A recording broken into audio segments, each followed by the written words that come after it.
Regardez la vie des diocèses avec la Mutuelle Saint-Martin.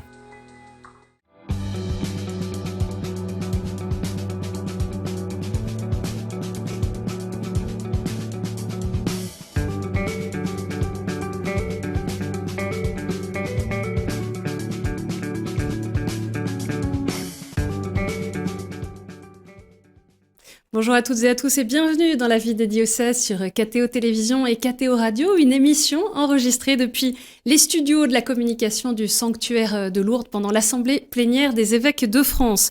Et comme chaque semaine, nous partons à la découverte d'un territoire, d'un diocèse et de son évêque.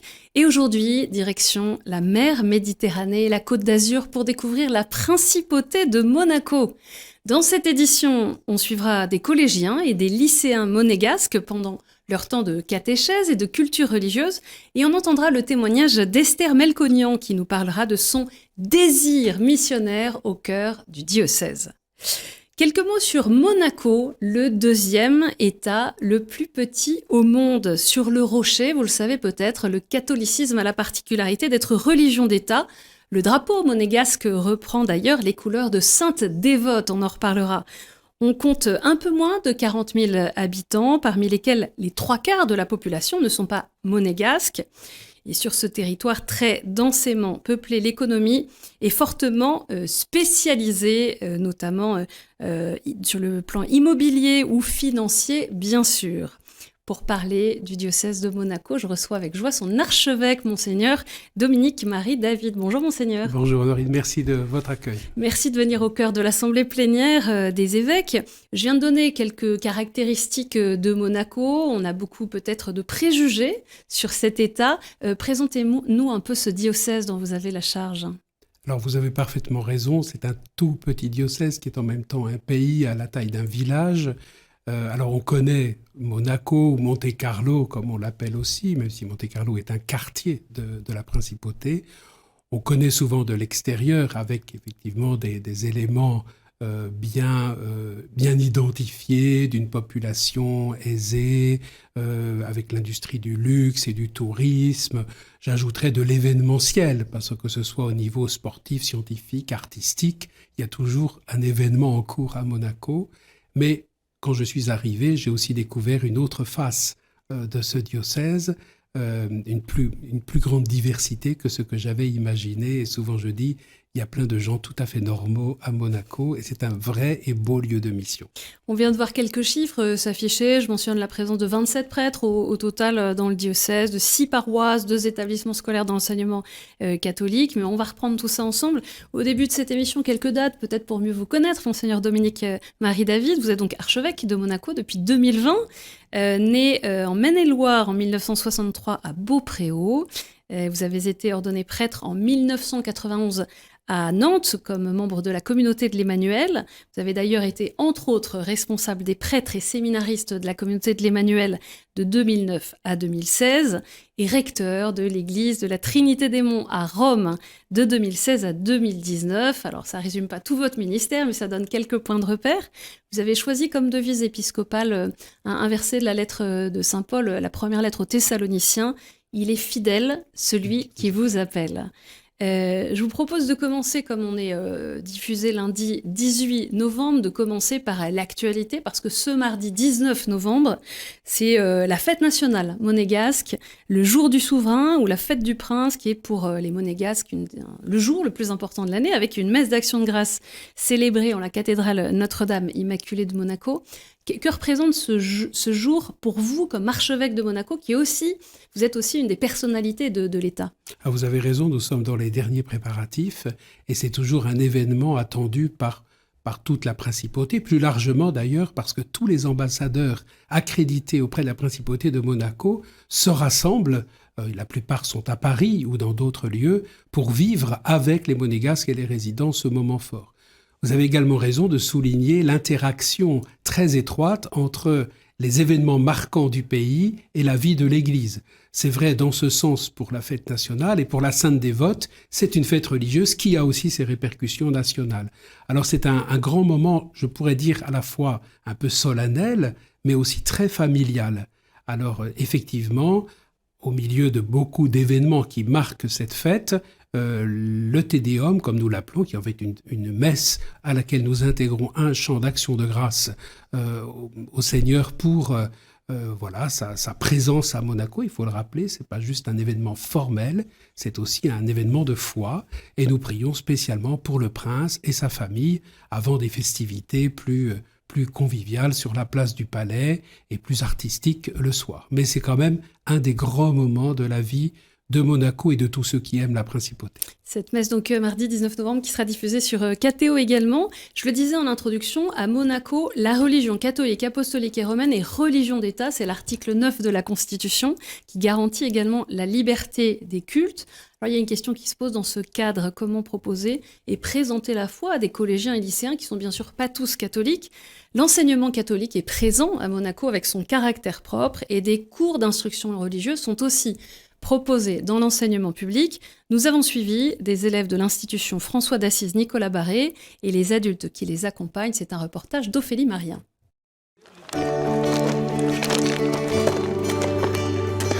Après 3 heures de marche, les élèves de seconde de l'institution François d'Assise Nicolas Barré arrivent enfin sur le mont Agel qui surplombe Monaco. Aujourd'hui, c'est journée d'intégration pour ces 80 lycéens accompagnés par leurs professeurs, notamment d'éducation religieuse. Ça, c'est une journée qui a été beaucoup organisée par les profs de sport, mais on y participe bien volontiers. Il n'y a pas la pastorale d'un côté et puis les autres profs de l'autre. Tous participent à une messe un peu particulière en plein air. C'est vraiment réjouissant de se retrouver dans la nature. Et ça nous rappelle aussi peut-être le Créateur d'être là au milieu des collines. Dans cet établissement de l'enseignement catholique, des cours de catéchèse sont inclus dans la scolarité. Puis, à partir de la 3e, des cours de culture religieuse. Pour beaucoup, c'est une première annonce aussi de la foi, donc c'est important que les premières années de collège restent cette annonce de la foi chrétienne. À partir de la 3e et de la seconde, on va faire aussi tout un travail avec eux pour qu'ils arrivent à, disons, le relier avec leur vie de tous les jours. Des temps qui les aident à échanger entre eux et à mieux comprendre leur propre foi ou celle des autres. Dans ma classe, etc., il y en a qui ne sont pas forcément croyants. Mais du coup, ça permet aussi, pareil, de pouvoir faire des échanges parce que moi, je suis croyante, etc. Donc, je vais à la messe le dimanche, etc. Je pratique. Et du coup, ça leur permet de nous poser des questions, même à nous-mêmes. Aussi, ça nous ouvre pour leur poser des questions, savoir eux, comment ils vivent, etc.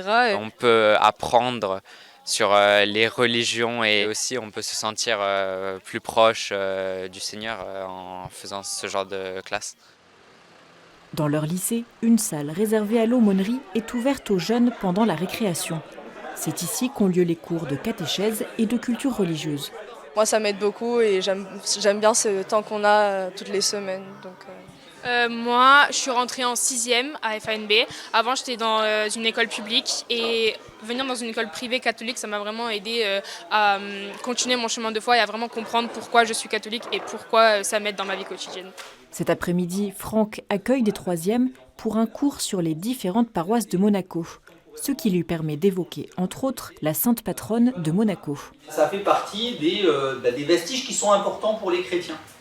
Et à Monaco notamment, on a comme ça des restes de choses qui ont appartenu carrément à un os ou deux de saintes dévotes. Ces jeunes-là, si on arrive déjà à les rendre un peu curieux du monde dans lequel ils vivent, de voir qu'autour d'eux, il y a de l'art qui est lié à la religion, il y a des traditions, il y a des fêtes. Ne serait-ce qu'un apport culturel, déjà, c'est hyper important d'arriver à créer comme ça du lien et de l'intérêt. Et puis, des fois, on est surpris de jusqu'où ça va. On a encore en lycée, il y en a en 3e cette année, on a en seconde, on en a en première et en terminale, des jeunes qui demandent des sacrements. À Monaco, où le catholicisme est religion d'État, les élèves ont des cours d'instruction religieuse dans le public comme dans le privé. Une occasion de leur faire découvrir ou redécouvrir la foi et de s'ouvrir à toutes les religions.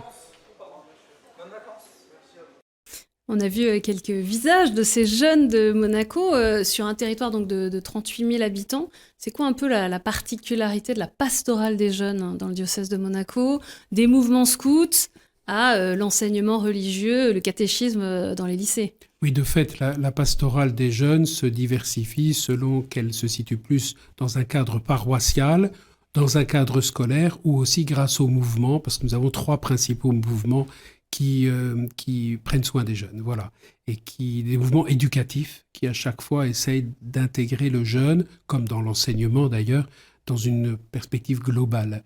Alors les jeunes, on l'a dit et entendu plusieurs fois, nous sommes dans un pays officiellement catholique, alors on peut tout de suite imaginer, que tout est accompli et qu'il n'y a plus rien à faire, plus rien à annoncer.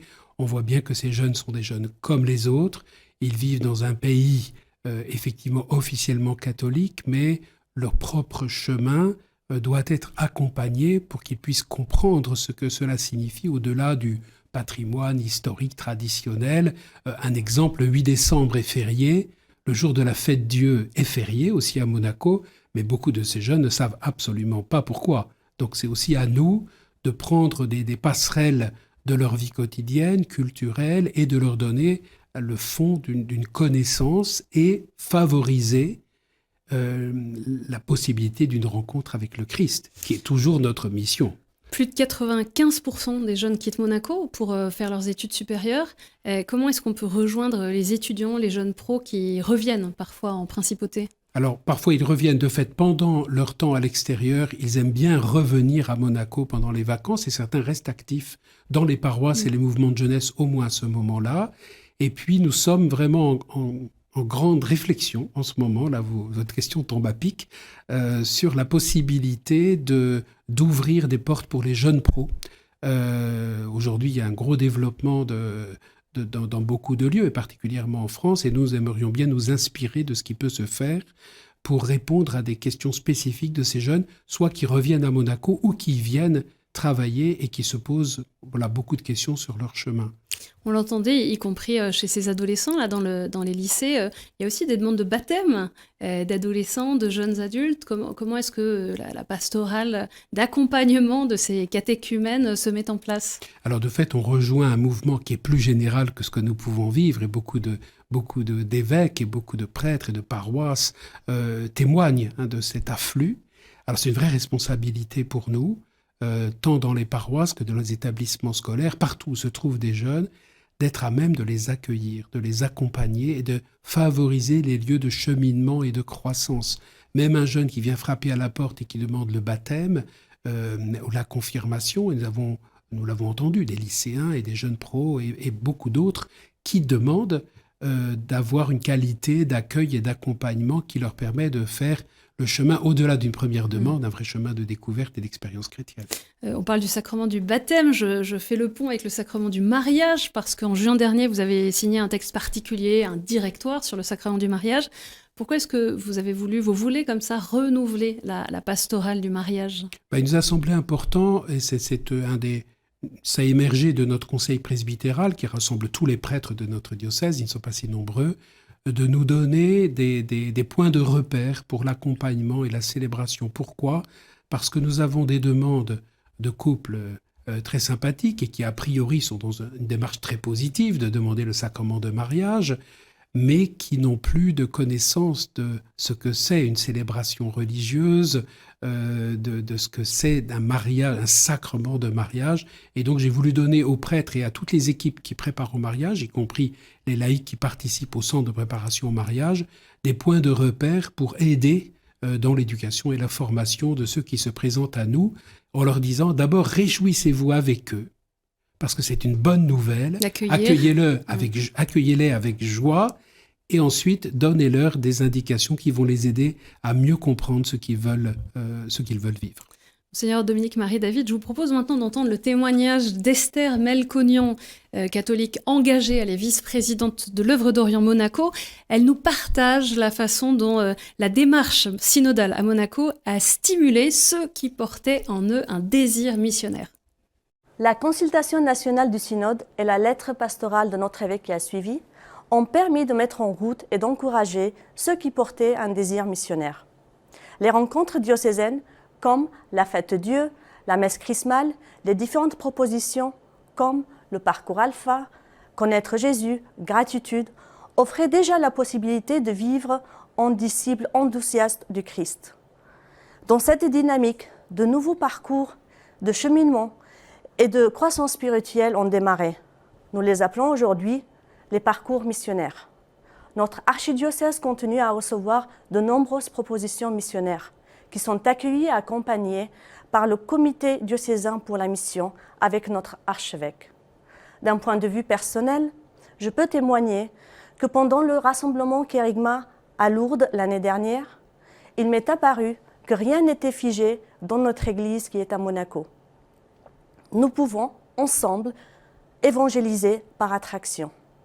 L'évangélisation est désormais devenue mon projet de vie. Du chemin de la croix au chemin de lumière, la puissance de l'amour du Seigneur pour les frères change la vie. Nous pouvons ensemble évangéliser par attraction, dit Esther. Et comment est-ce que justement on stimule ce désir missionnaire à Monaco ? Alors beaucoup d'autres, Esther est un exemple parmi d'autres, aurait pu témoigner de ce qui est en train d'émerger, qui a déjà été travaillé, accompagné par mon prédécesseur et ses collaborateurs, mais qui aujourd'hui, à la faveur de la démarche du synode, de l'expérience Kérigma dont a parlé Esther, même des rencontres méditerranéennes auxquelles nous avons eu la chance de participer l'année dernière, et les JMJ pour les jeunes, tout ça a contribué à faire un moment émerger, favorable. Oui, c'est ça, un moment favorable pour que la mission ne soit pas seulement un slogan à laquelle on se raccroche parce qu'on sait que c'est notre appel, mais une réalité. Alors, je vous rassure, ça se fait de manière très modeste. Nous sommes un petit diocèse, ce sont de petites expériences, mais qui toutes visent à accueillir, accompagner et proposer des parcours de cheminement des personnes, de les prendre là où elles sont et de les faire avancer. Voilà pourquoi il m'a semblé bon, à côté de tous les services et les conseils diocésains déjà existants, de mettre en place un comité diocésain pour la mission, pour accompagner ces projets missionnaires, pour vérifier si la vie de notre diocèse ne perd pas, on pourrait dire, le dynamisme missionnaire et qu'on ait toujours une dimension missionnaire présente à l'esprit lorsque nous initions des projets, lorsque nous discernons ce que nous devons ou ne pouvons pas faire au long de l'année. Alors, il y a encore du chemin à parcourir, bien évidemment, mais pour un évêque, c'est vraiment une très, très grande joie. Malgré les défis, malgré les pauvretés, malgré les lourdeurs qui parfois habitent notre vie, c'est quand même la joie d'un pasteur de voir Dieu à l'œuvre, parfois même là où il ne l'attendait pas. Je voudrais revenir sur une initiative que vous proposez chaque semaine, tous les jeudis après la messe de midi. Vous proposez une rencontre autour d'un repas à la maison diocésaine, un temps ouvert à tous qui s'appelle les Jeudis de l'Agora. C'est une façon, dans ce territoire particulier de Monaco, de pouvoir rencontrer vraiment les personnes. Oui, alors ça me fait toujours un peu sourire quand on m'interroge sur cette initiative, parce qu'un jour quelqu'un m'a dit « Mais quel a été votre grand projet mis en œuvre depuis que vous êtes arrivé ?» Et j'ai dit « En fait, j'invite les gens à célébrer la messe et après, il y a un pique-nique. » Donc on n'est pas, vous voyez, c'est pas une créativité, très originale. Mais il m'a semblé important, parce qu'à Monaco, il y a un paradoxe aussi, c'est que chacun est un peu dans sa paroisse, on se voit tous les uns des autres de notre fenêtre, puisque le pays ne fait que 2 km², mais il y avait un manque d'intérêt, de curiosité, ou même de communion fraternelle entre les différentes réalités. L'intérêt de la maison diocésaine, c'est que c'est la maison de tous, ce n'est pas la maison d'un groupe ou d'une paroisse en particulier, et cette messe et ce repas partagé sont ouverts à tous. Du plus petit jusqu'au plus grand, de n'importe quelle paroisse, n'importe quelle nationalité, et même de chemins spirituels différents. Il y a des gens parfois qui viennent invités par des amis qui sont en pleine recherche. Pendant les vacances, il y a des familles entières qui viennent, et puis la population change. C'est vraiment l'idée, c'est de se dire, nous sommes proches géographiquement, mais prenons-nous le temps de nous rendre proches les uns des autres. Et pour moi, comme pasteur, et c'est l'avantage d'un petit diocèse, c'est que l'accessibilité, la proximité sont possibles sans trop d'efforts. Et c'est une manière de vivre ce qu'on appelle aussi la proximité évangélique, c'est de se faire proche des gens, de s'intéresser à eux pour qu'eux-mêmes puissent poursuivre un chemin de recherche, de découverte et de foi. Et ce n'est pas rare que nous ayons de très beaux chemins accompagnés. Monseigneur Dominique Marie-David, on va passer à la dernière séquence de cette émission, les questions de terrain.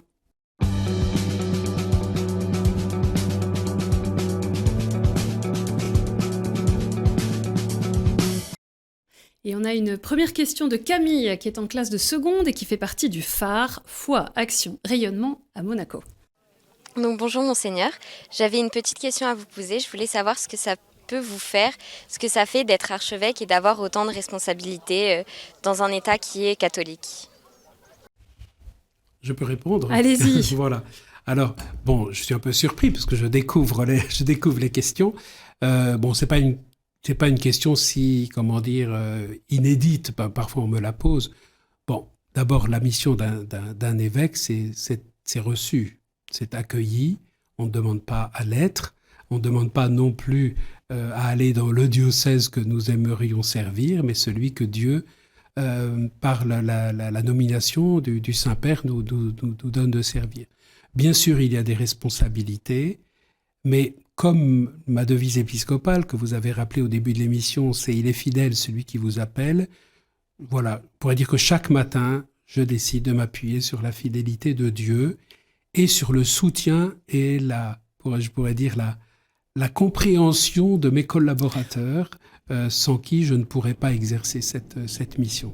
J'en suis de plus en plus persuadé, et c'est un des aspects du synode que j'aimerais rappeler. On ne porte pas sa responsabilité seul. On la porte, oui, et on doit l'assumer, mais en prenant le temps d'écouter, de travailler, d'échanger avec tous ceux qui sont autour de nous et que je remercie. On écoute maintenant Sylvie, qui est directrice artistique et responsable du chapelet sur la paroisse Sainte-Dévote. Bonjour Monseigneur. Ça fait 2-3 ans que je suis responsable du chapelet à Sainte-Dévote et j'aimerais savoir comment je peux faire pour attirer plus des gens de mon âge, pour leur dire que oui, on peut avoir 40 ans, 35 ans ou un peu plus ou un peu moins et venir faire le chapelet tous les jours. J'aimerais leur expliquer, leur faire comprendre ce que ça fait, ce que ça a changé ma vie et comment je peux faire. Alors, chère Sylvie, oui, c'est une question que vous vous posez, Sylvie, et que beaucoup se posent pour essayer que le témoignage que nous portons puisse amener des gens à faire un pas de plus vers Dieu. Ça peut être vers le chapelet, vers tel groupe de formation ou tel lieu de service. Et je pense que pour vous, comme pour beaucoup, l'essentiel, c'est d'abord d'établir la relation avec les personnes. Porter de l'intérêt et du soin à la personne, peut-être avant de lui proposer immédiatement de rejoindre un groupe, une activité, un service. Et c'est sans doute à l'intérieur d'une relation d'amitié, d'une relation de confiance, quand on aura appris à se connaître mieux, que notre proposition, quelle qu'elle soit, par exemple le chapelet en votre cas, pourra trouver une résonance. On a beaucoup de personnes aujourd'hui qui font un chemin spirituels, qui aimeraient vivre un chemin de vie chrétienne, mais qui sont très prudents avant de se faire peut-être récupérer, entre guillemets, ou en tout cas alpaguer, ou même inviter, même si c'est très positif. Donc voilà, à l'intérieur d'une relation et d'un témoignage de vie, je pense que la proposition deviendra plus naturelle. Et on a une dernière question de Robert, qui est agent de sécurité et qui fait partie de la chorale de la paroisse Saint-Charles. Dans la Bible, on trouve souvent le mot danser, danser pour Dieu, chanter pour Dieu, danser pour Dieu, ça revient souvent. Et je me demande dans l'église, est-ce qu'on ne peut pas introduire la danse dans l'église, pas pour toutes les cérémonies, mais au moins pour quelques cérémonies festives, pour que l'église ait quelque chose de nouveau. Alors nous avons une chance inouïe à Monaco, c'est que nous avons plus de 120-130 nationalités et que c'est un monde multiculturel. Et je pense qu'effectivement, à cette question, je ne peux que répondre, écoutez, faites-nous partager les richesses des cultures qui sont les vôtres pour qu'effectivement nous puissions aussi embellir l'Église, nos célébrations. Alors c'est vrai qu'à Monaco, c'est tout petit, il y a beaucoup de sensibilité qui s'expriment dans la liturgie, dans les célébrations, mais toutes ont leur place et toutes contribuent à donner ce beau visage de l'Église, à la fois dans le recueillement, mais aussi dans l'expression joyeuse de la foi, donc en lien avec les paroisses et les équipes et les communautés. Nous avons sur 3 communautés religieuses, nous avons 2 communautés d'origine africaine et qui aident aussi à découvrir cet aspect de la joie et de l'expression du corps dans la liturgie. Et bien sûr, cela a aussi sa place chez nous. Merci pour vos réponses et puis merci surtout, Monseigneur Dominique-Marie David, d'être venu sur le plateau de la vie des diocèses au cœur de l'Assemblée plénière des évêques à Lourdes. Pour en savoir plus sur le diocèse de Monaco, j'indique à tous ceux qui nous suivent le site internet diocèse.mc, c'est très simple. Cette émission, comme à chaque fois, est à retrouver sur ktotv.com. Merci à chacun d'entre vous pour votre fidélité. Je vous donne rendez-vous la semaine prochaine.